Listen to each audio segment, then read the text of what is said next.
우리의 인생이 앞으로 전진하지 못하고 무엇인가에 매여 나아가지 못하며 또 머무를 때가 있습니다. 운전을 하다 보면 차에 두 개의 브레이크가 있다는 것을 때로는 잊어버립니다. 제가 종종 운전하면서 저지르는 실수입니다. 어느 식당이나 그런 데 주차를 맡겨놓으면 제가 그렇게 한 것은 아니지만 기아 브레이크가 있고 엔진 브레이크가 있지 않습니까? 엔진 브레이크까지 브레이크를 잡아놨는데 저는 기아 브레이크만 풀고 이제 앞으로 나갑니다. 근데 뭔가 이상한 걸 느끼죠. 어디서 타는 냄새가 계속 나고 뭔가 이상한, 왠지 모르게 이 차가 왜 이렇게 앞으로 나가지 못하지? 그런 생각에서 더 세게 엑셀을 밟지만 더 이상한 소리가 나면서 결국 엔진 브레이크가, 또 다른 그 숨어있는 브레이크가 풀리지 않았다는 것을 알게 됩니다.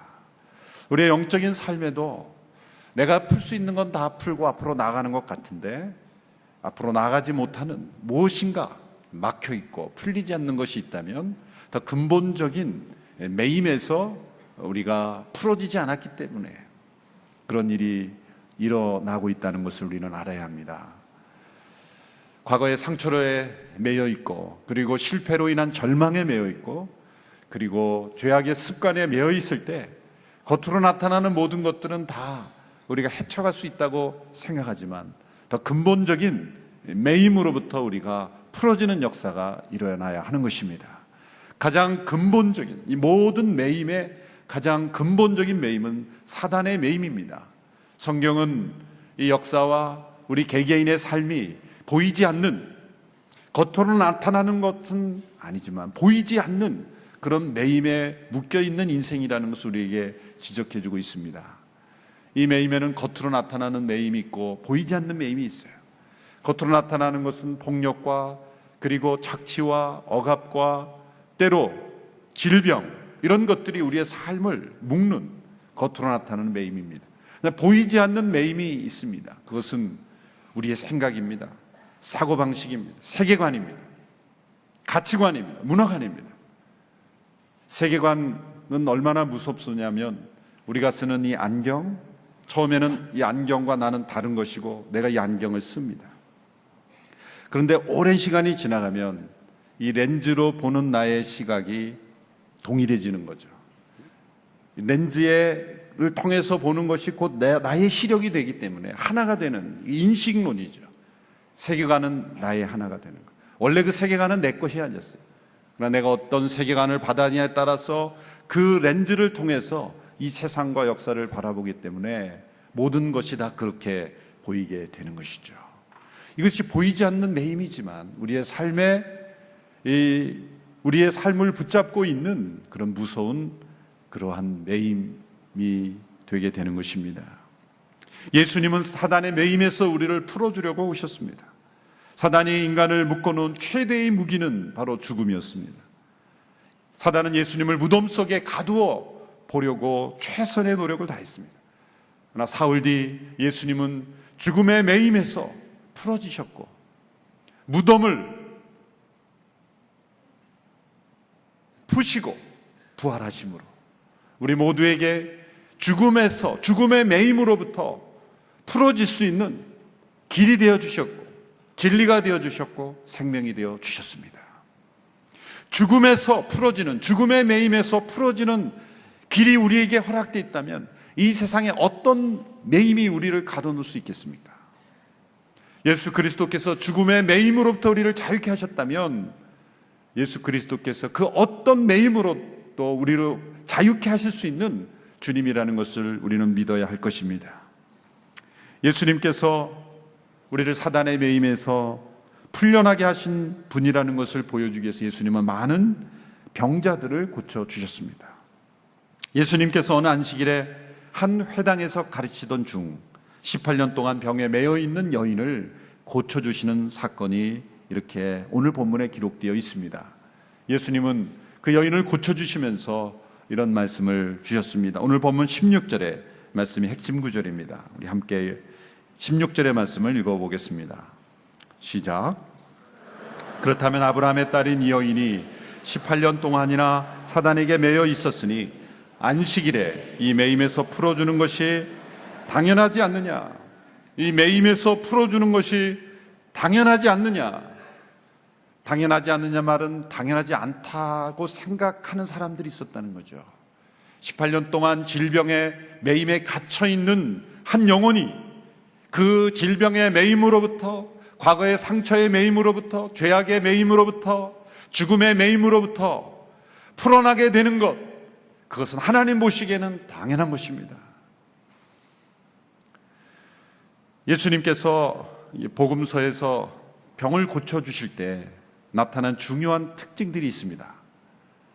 주로 예수님께서 병을 고쳐주신 날이 안식일이었다는 거죠. 복음서에 보면은 7번이나 예수님께서 안식일에 병을 고치신 사건이 나옵니다. 대개 예수님께서 병을 고치실 때 보면 어떤 사람이 나오거나 또 길을 가다가 만나거나 이렇게 우연처럼 보이는, 이렇게 즉흥적으로 일어나는 사건 속에서 병들을 많이 고쳐주십니다. 여행을 하시다가 만나시거나. 그런데 고정된 장소에서 예수님께서 주도권을 가지고 병을 고쳐주신 사건은 안식일에 예수님께서 고쳐주신 사건들입니다. 이것은 우연이 아닙니다. 안식일에 병을 고치는 것이 편하고 어떤 문제가 없었기 때문이 아니라 정반대로 오히려 안식일에 병을 고치심으로 예수님은 어려움을 겪었고 심지어 죽음에 이르는 그러한 고난을 겪게 되는 계기가 바로 안식일에 병을 고치셨기 때문입니다. 그렇다면 예수님이 어려움을 자초하신 거죠. 고난을 자초하신 거죠. 그리고 죽음으로 가는 길을 재촉하신 거죠. 그럼에도 불구하고 자신이 고난의 길을 가고 죽음의 길로 나아가게 하는 문제를 일으킨 그 사건이 바로 안식일의 병을 고친 사건임에도 불구하고 예수님이 그것을 모르시고 행하신 것이 아니라 계속해서 예수님은 안식일에 병을 고치는 사건을 저질러셨다는 거예요. 저질렀다는 표현이 조금 외람될지 모르지만은 복음서에 보면 분명히 예수님은 안식일에 병을 고치신 것을 저지르신 거예요. 의도를 가지고 무엇인가 문제를 일으키고 사회 이슈를 만들고 사람들이 주목하도록 하고, 그리고 그 당시에 유대 지도자들의 마음을 불편하게 하고, 그리고 대립을 일으키고 예수님이 마치 그 사회를 혼란하게 하는 것처럼 문제를 일으킨 장본인이 된 사건이 바로 이 안식일의 문제입니다. 대표적인 사건이 요한복음 5장에부터 자세하게 기록이 되어 있죠. 요한복음 5장에 있었던 사건을 통해서 사람들이, 유대 지도자들이 예수님을 죽이려는 결심까지 가르게 된 그런 방향이, 그 시발점이 바로 요한복음 5장에 나온 사건이에요. 베데스다 연못가에 앉아있는 한 38년 된 병자를 예수님이 먼저 다가가셔서, 그 사람 병자가 다가온 게 아니에요. 예수님, 저는 38년 동안 병이 들었습니다. 저를 고쳐주십시오라고 간청하지도 않았는데 그 사람은 마음에 포기하고 있었습니다. 낫고자 하는 의지조차 없었습니다. 그런데 예수님이 먼저 그 사람에게 다가가셔서 내가 낫고자 하느냐? 아니, 낫고자 하는 마음이 왜 없겠습니까? 그런데 병이 오래되면 그 낫고자 하는 마음도 포기하게 되는 거예요. 그러면서 자신이 왜 그 베데스다 연못가에 있는지를 설명합니다. 예수님께서 일어나라. 그 사람을 고쳐주셨어요. 그런데 거기서 끝나는 게 아니라 예수님은 그 사람에게 이렇게 말씀해요. 일어나 내 자리를 들고 걸어가라. 그 자리라는 것은 그 사람이 38년 동안 앉아있고 때로는 거기서 잠을 자고 누워있는 이 긴 패드 같은 거겠죠. 돗자리 같은 거겠죠. 그것을 들고 걸어가라. 이 사람은 38년 된 병으로의 매임으로부터 자유케 되었습니다. 고침을 받았습니다.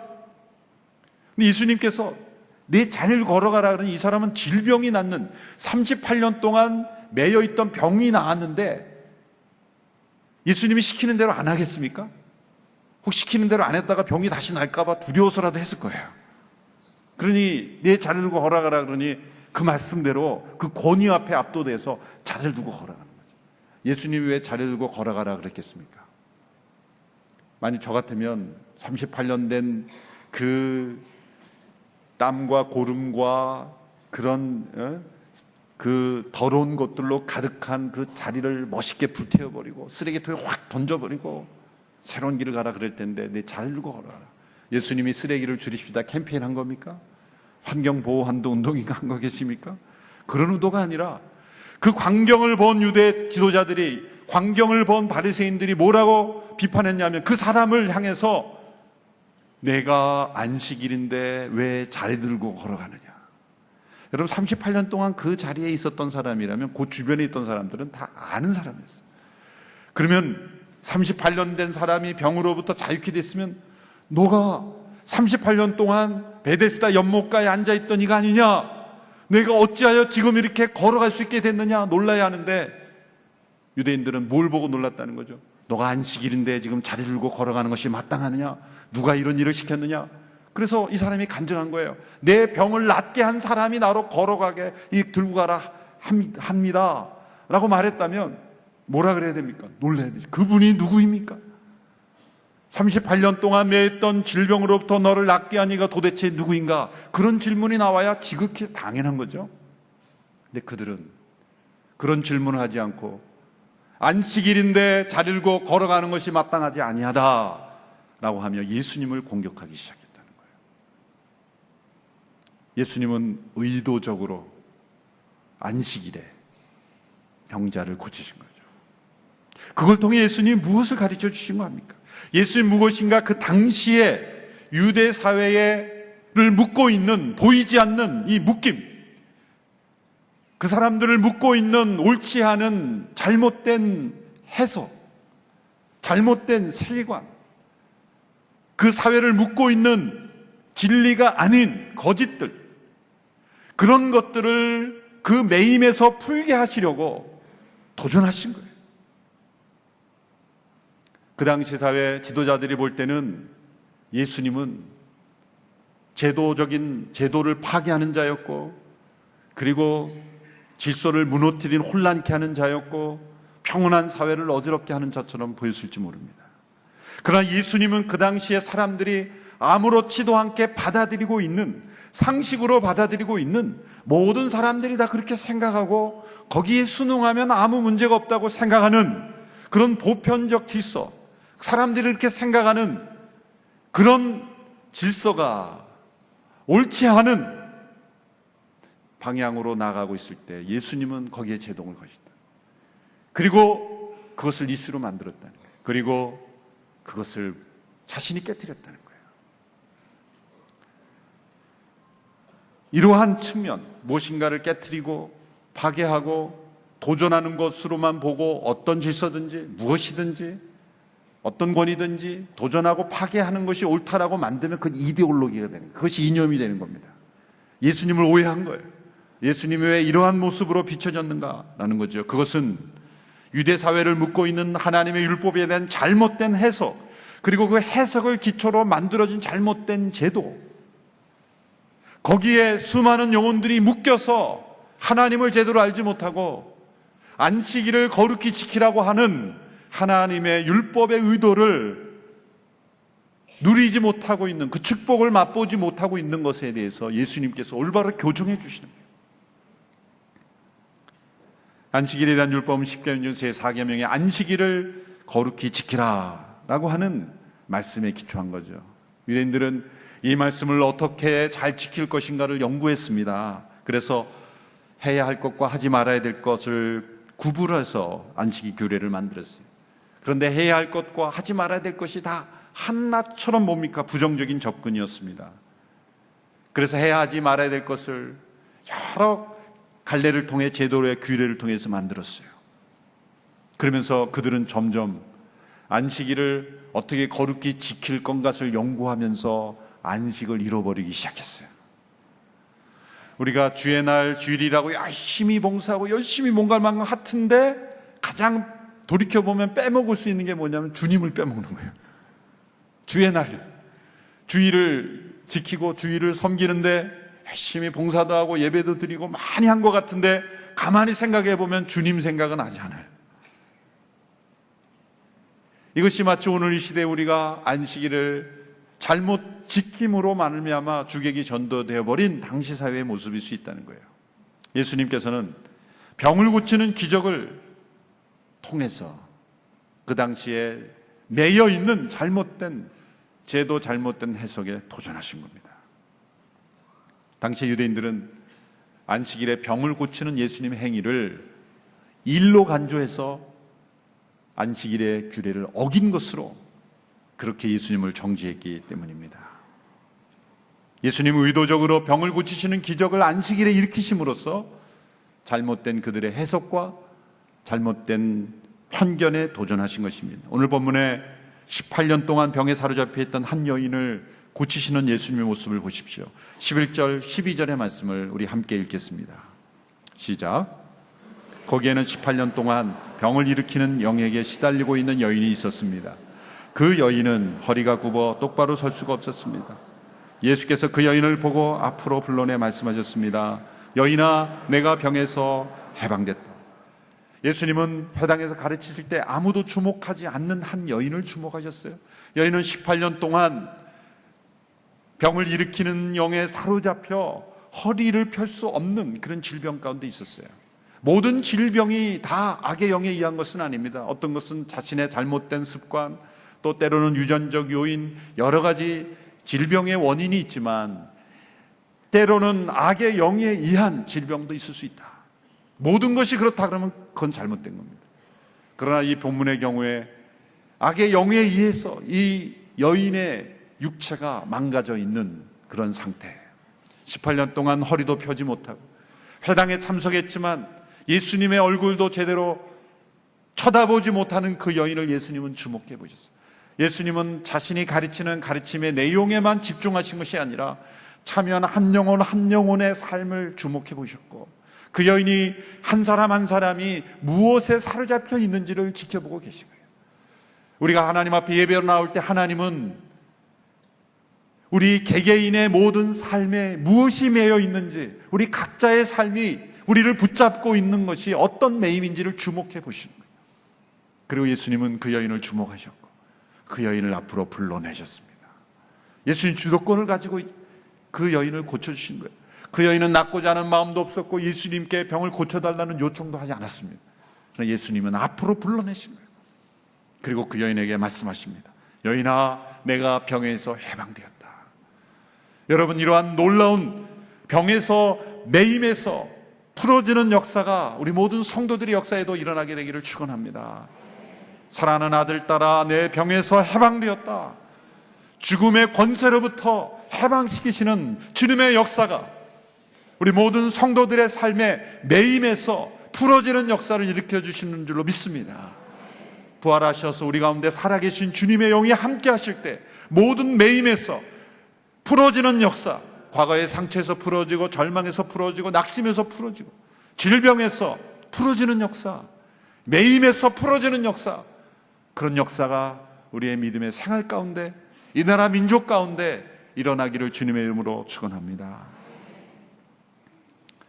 바로 그때에 또 다른 문제가 일어나죠. 회당장이라는 인물이 등장합니다. 그 회당의 책임자죠.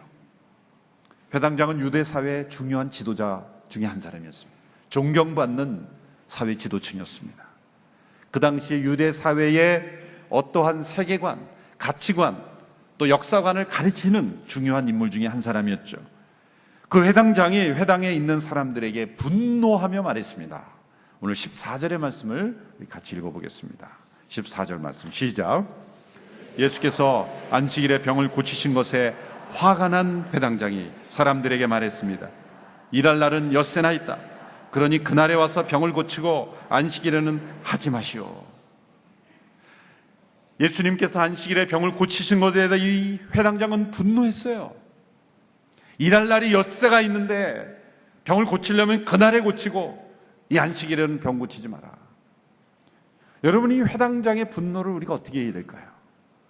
사람이 무엇인가 자기가 소중히 여기는 그런 어떤 제도나 규례가 무너진 것에 대해서는 분노하는 것은 그건 있을 수 있어요. 그렇죠. 나는 이런 것을 꼭 지켜야 돼. 나의 삶 속에서 내가 지켜야 될 것 10가지. 근데 내가 그것을 성실히 행하고 있는데 어떤 상황 속에서 누군가의 방해를 통해서 그것이 깨졌어요. 그러면 화가 나죠. 그렇죠? 그것은 당연하다고 인정할 수 있어요. 그러나 이 상황 속에서는 분노가 먼저 일어나기 전에 일어나야 될 감정이 있죠. 18년 동안 병으로부터 자유케 되지 못하고 허리도 펴지 못한 여인이 허리를 펴게 되고 병으로부터 자유케 되었다면 자신이 중요하게 생각하는 규칙과 규례가 깨어졌다는 것에 대한 분노 이전에 어떤 감정이 일어나야 됩니까? 놀라야 되죠. 놀라야 되죠. 아니, 이런 여인이 고침을 받았다는 게 얼마나 큰 기적인가를 놀라야 되는 거예요. 먼저, 와, 이런 일이 어떻게 일어날 수 있는가, 그 기적에 대한 경외감, 그 놀라움이 먼저 일어나야 되죠. 그리고 두 번째, 이러한 기적을 일으킨 저분은 도대체 누구인가? 예수님이란 누구인가? 이런 병을 고칠 수, 이런 기적을 일으킬 수 있는 저분은 도대체 누구인가? 예수님의 정체에 대한 경외심, 이것이 당연히 일어나야죠. 어쩌면 그 두 가지가 일어났다면 이런 분노는 일어나지 않아야 하는 것이죠.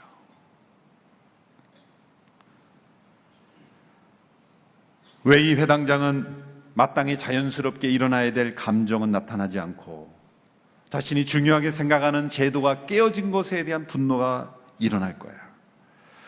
이 회당장은 사실 스스로는 진실하게 자신 하나님을 섬기고 이 제도를 지키는 것이 하나님을 섬기는 것이라고 믿었기 때문에 분노할 수 있어요. 그만큼 우리 종교적 감정은 왜곡될 수 있다는 거죠.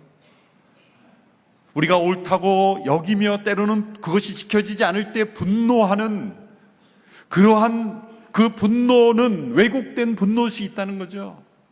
그것을 우리에게 잘 보여주고 있습니다. 사실 이런 왜곡된 종교적 감정은 1세기 유대 사회만 있었던 건 아니에요.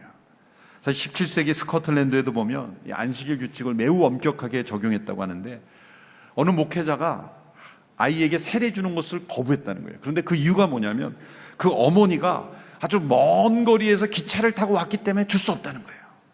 당신 안식일을 어겼기 때문에. 오늘 이 시대에는 뭐예요? 자, 부산에서 기차 타고 세례 받다 그러면 이런 분이 있을까? 라고 감동하는 기준이 그 시대는 당신은 안식일 규례를 어겼기 때문에 세례를 줄 수 없어. 뿐만 아닙니다. 미국에 처음 북미 대륙에 건너온 청교도들, 우리가 존경하고 본받을 점이 많음에도 불구하고 무자비한 안식일 제도를 시행했어요. 1650년 뉴헤븐에서 제정된 법에 의하면 주일에 도둑질을 한 사람은 엄벌이 내려졌는데 처음 도둑질할 때는 귀를 하나 베어내고 두 번째 경우에는 다른 쪽 한 귀를 베어내고 세 번째면 사형을 내렸다는 거예요. 법이. 왜 세 번째는 사형입니까? 더 자를 귀가 없기 때문에. 물론 사형에 언도된 사람은 없다 그래요. 그렇지만 청교도들이 왜 이렇게 엄격하게 했을까? 인권과 사람에 대한 존중과 그 죄에 대한 합당한 형벌보다는 과도한 종교적 분노를 법에 실은 것이 아닐까. 제가 도둑질하는 것을 벌하면 안 된다는 뜻이 아니에요. 그 벌의 경중에 종교적 잘못된 분노가 가해진 거예요. 1667년 보스턴 의회는요 10가정마다 한 사람씩을 경찰과 동일한 권한을 부여해서 가정을 수색하고 안식일을 범하는 자들을 색출하고 체포하도록 그렇게 법을 놨다는다. 오늘 이 시대 생각하면 참 우스운 모습이에요. 1741년에는 주일에 길거리에서 빈둥거리는 사람은 벌금을 20실링씩 벌금을 내겠다는 거예요. 자, 그렇다면 16세기, 17세기의 청교도 시대에도 그렇게 왜곡된 감정으로 인한 제도들과 진심으로 믿고 그대로 행하고 그것이 집행돼도 아무도 항의하지 않았다면 오늘 이 시대에도 어쩌면 우리 한국교회가 옳다고 믿고 있는 제도들 가운데 우리는 진심으로 이것이 하나님을 섬기는 것이고 진심으로 우리가 옳다고 믿지만 그것이 잘못된 해석에 근거한 종교적 감정에 치우친 것은 없는지 우리가 냉철하게 돌아봐야 하는 것이죠. 역사적으로, 객관적으로 어쩌면 예수님이 이 시대에 오시면 이것은 아니야 라고 말하실 수 있는 제도가 있을 수 있다는 거예요. 그것을 우리가 오늘 이 시대에 우리 주님의 임재하심 앞에서 날마다 객관적으로 우리 자신을 살펴보아야만 이 시대 유대 사회가 놀라운 기적이 일어남에도 불구하고 예수님에 대한 경외심보다는 일할 날이 6일이나 있는데 왜 안식일에 병을 고치냐라고 예수님께 분노하는 그런 이상한 왜곡된 모습이 우리 안에 제거돼야 한다는 것이죠. 예수님이 이런 회당장의 반응에 대해서 이렇게 평가하셨습니다. 15절 16절의 말씀을 우리 같이 읽겠습니다. 시작. 주께서 그에게 대답하셨습니다. 이 위선자들아, 너희가 각각 안식일에 황소나 나귀를 외양간에서 풀어내 끌고 나가 물을 먹이지 않느냐?